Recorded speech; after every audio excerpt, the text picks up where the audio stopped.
Hello guys, इस video में discuss करेंगे WP ऑप्टिमाइज के बारे में। WP ऑप्टिमाइज के हर एक ऑप्शंस को देखेंगे, प्लस इसके बारे में और डिस्कस करूंगा कि WP ऑप्टिमाइज के बेनिफिट्स क्या हैं। परफॉर्मेंस प्लगइन वर्डप्रेस के बहुत सारे होते हैं, WP ऑप्टिमाइज होता है, WP रॉकेट होता है, ठीक है, बहुत सारे प्लगइन होते हैं। मैंने आपको बताया भी था, WP रॉकेट होता है, लाइट स्पीड कैशे होता है, आपका WP ऑप्टिमाइज होता है, इसके अलावा W3 टोटल कैशे, इतने सारे प्लगइन्स है। लेकिन WP ऑप्टिमाइज हमें क्यों यूज करने चाहिए, क्या बेनिफिट्स है, इसलिए मैं आपको बताऊंगा। स्टेप बाय स्टेप वीडियो होगी, तो वीडियो को कंप्लीट देखिए। अगर किसी को कोई डाउट हो तो आप मुझे बता सकते हो, ठीक है। तो चलिए वीडियो को स्टार्ट करते हैं। सबसे पहले हम देखते हैं बेनिफिट्स WP ऑप्टिमाइज के, ठीक है। जो प्लगइन है, परफॉर्मेंस प्लगइन है वर्डप्रेस का, ठीक है, जो कि वर्डप्रेस की स्पीड ऑप्टिमाइजेशन प्लगइन के लिए हम यूज करते हैं, ठीक है। करता क्या है WP optimise? WP optimise cache को स्टोर कर देता है, ठीक है, कैशे को सर्व करता है। इसके अलावा जो सेकंड मेजर इसका फंक्शन है वो है इमेज ऑप्टिमाइजेशन। आप अपने वेबसाइट पे अलग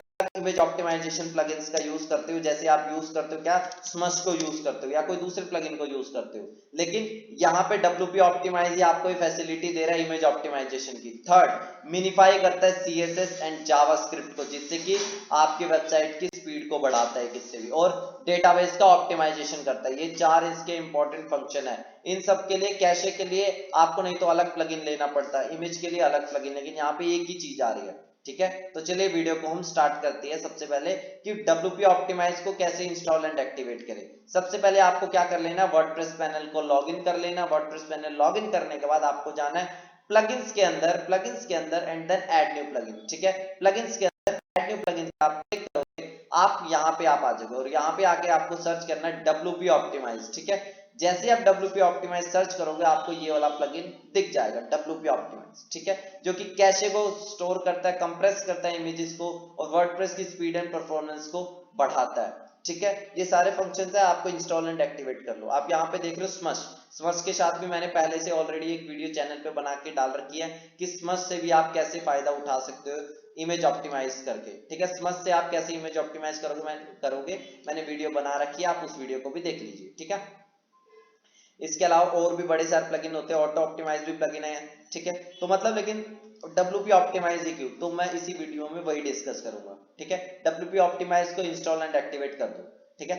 जैसे ही आप WP ऑप्टिमाइज को इंस्टॉल एंड एक्टिवेट करते हो, आपके सामने WP ऑप्टिमाइज का ऑप्शन लेफ्ट साइड बार में आ जाएगा, ठीक है। तो लेफ्ट साइड बार में आपको WP ऑप्टिमाइज का ऑप्शन आ जाएगा। आपको जाना है सेटिंग्स के अंदर, ठीक है, सेटिंग्स के अंदर जाना है, और सेटिंग्स के टैब में आने के बाद आपके सामने सारे ऑप्शन आ जाएंगे। डेटाबेस मैनेजमेंट इमेज के लिए, कैशे के लिए, मिनिफाई के लिए, ठीक है। डेटाबेस मैनेजमेंट पे क्लिक करते हैं। आप यहाँ पे क्या करो, रन, आप जो जो सिलेक्टेड है ना, सिर्फ उन्हें सिलेक्टेड रहने दो, आप अभी अपनी तरफ से मत करो, ठीक है। और यहाँ पे कर दो रन ऑल सिलेक्टेड ऑप्टिमाइजेशन, ठीक है।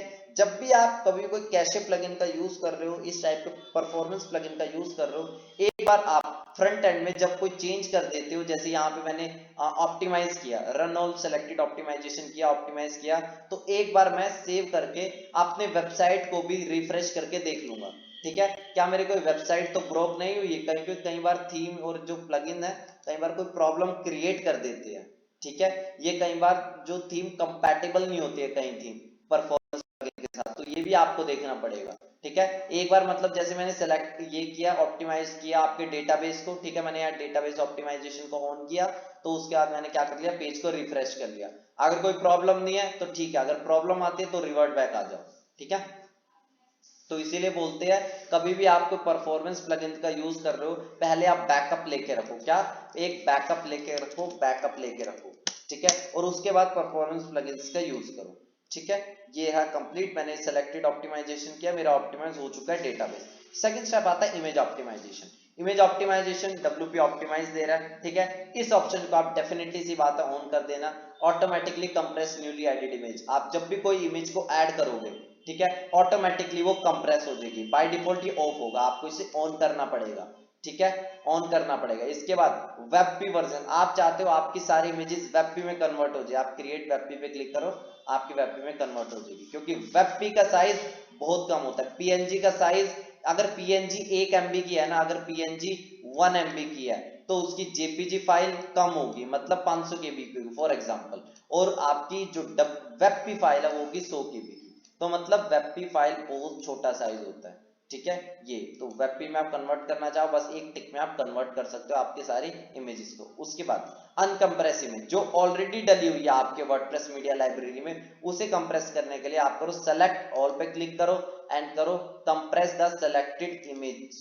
ठीक है, ये कंप्रेस करेगा और ये स्मश के ही एपीआई को यूज करता है। ठीक है, स्मश के एपीआई को यूज करता है, सर्विस प्रोवाइडेड बाय रिस्मश। एक और वो है इसका, ठीक है, एक और मतलब स्मश के जैसा ही एक इमेज ऑप्टिमाइजेशन के लिए। ठीक है, तो ये रहा आपकी इमेज को ऑप्टिमाइज कर रहा है, आपके जितने भी इमेजेस होगी आपको वहां पे ऑप्टिमाइजेशन दिखा देगा। ठीक है, अब ये कुछ देर में आपको दिखा देगा आपके जितने भी इमेजेस है वो सारी ऑप्टिमाइज हो जाएगी। ये डिपेंड करेगा कितना टाइम लेगा। अगर आपकी वर्डप्रेस मीडिया लाइब्रेरी में बहुत सारी इमेजेस है तो डेफिनेटली से बात है बहुत टाइम लेगा, कम इमेजेस है तो बहुत जल्दी हो जाएगा। ठीक है, आप इसे कर लीजिए सेलेक्ट ऑल करके कंप्रेस द सेलेक्टेड इमेजेस, आप इसे कंप्रेस करोगे सेलेक्ट हो जाएगी। ठीक है, साइज देखो कितना सेव हो रहा है।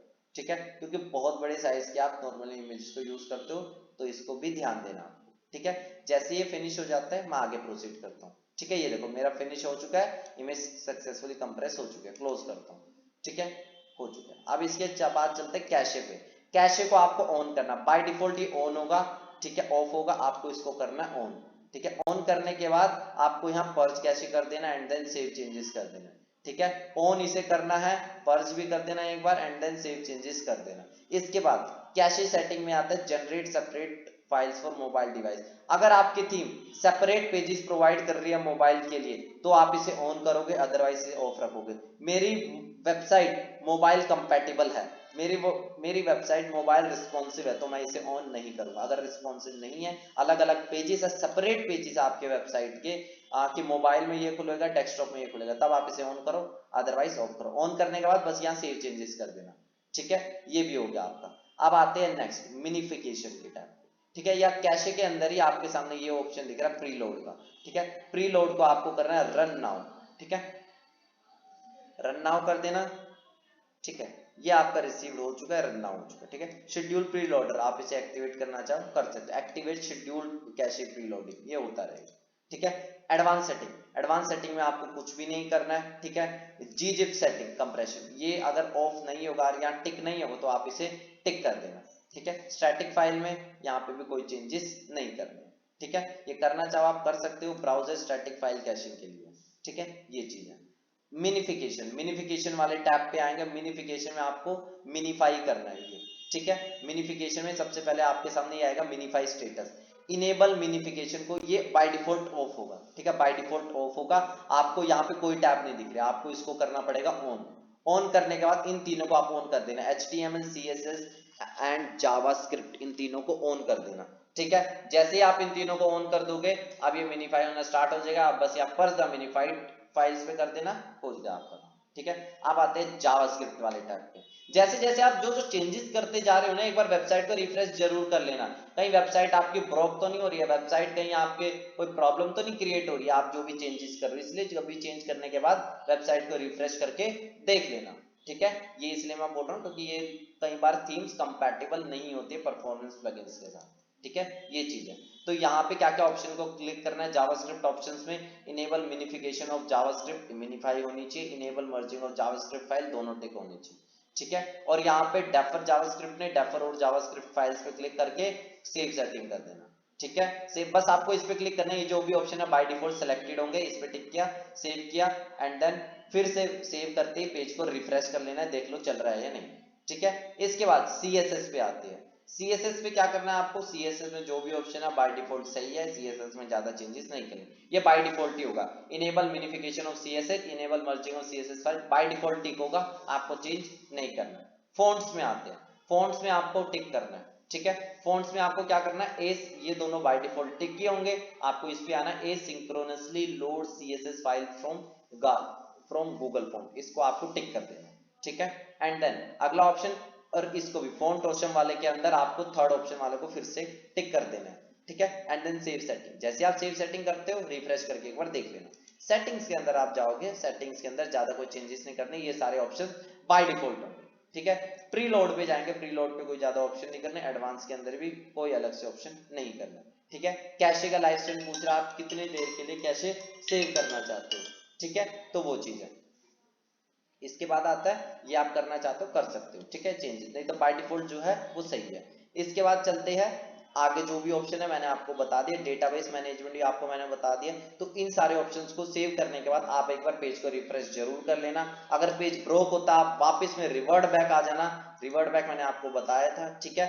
यहाँ पे नहीं तो पर्ज कैशे का भी ऑप्शन आता है, जब भी आप डब्ल्यू ऑप्टिमाइज करोगे ऊपर आपको पर्ज कैशे का ऑप्शन दिख रहा है, पर्जोल कैशे, ये भी जरूर कर देना, ठीक है। क्योंकि कैशे ना आपके वाईफाई में भी स्टोर होते हैं, आपके ब्राउजर में भी स्टोर होते हैं कई बार, और सर्वर पे भी स्टोर होते हैं। आपको कई बार आप चेंजेस कर देते हो, कई बार होता क्या है आप अपनी वेबसाइट में, कई बार होता है कि आपने अपनी वेबसाइट में फॉर एग्जांपल कोई इमेज चेंज की, बहुत अच्छी बात है, आपने क्या की इमेज को चेंज किया, बट आप यूजर देख नहीं पा रहे, यूजर को वही पुरानी इमेज दिख रही है, क्यों, कैशे की वजह से। आपको क्या करना पड़ेगा, पुरानी इमेज दिख रही है तो क्या करना पड़ेगा, कैशे को क्लीन करना पड़ेगा। उसके लिए जब भी आप वेबसाइट पे चेंजेस करते हो आपको क्या करना पड़ेगा, पर्ज कैशे पे क्लिक करके purge cache for all pages, इसको टिक कर देना, पर्ज कैशे फॉर आपका कैशे पर्ज हो जाएगा, ठीक है। इस वीडियो में फिलहाल इतना ही। इस वीडियो में हमने डब्ल्यूपी ऑप्टिमाइज के हर एक ऑप्शंस को देखा, डब्ल्यूपी ऑप्टिमाइज के हर एक बेनिफिट्स को देखा, ठीक है। अगर आपको और भी कोई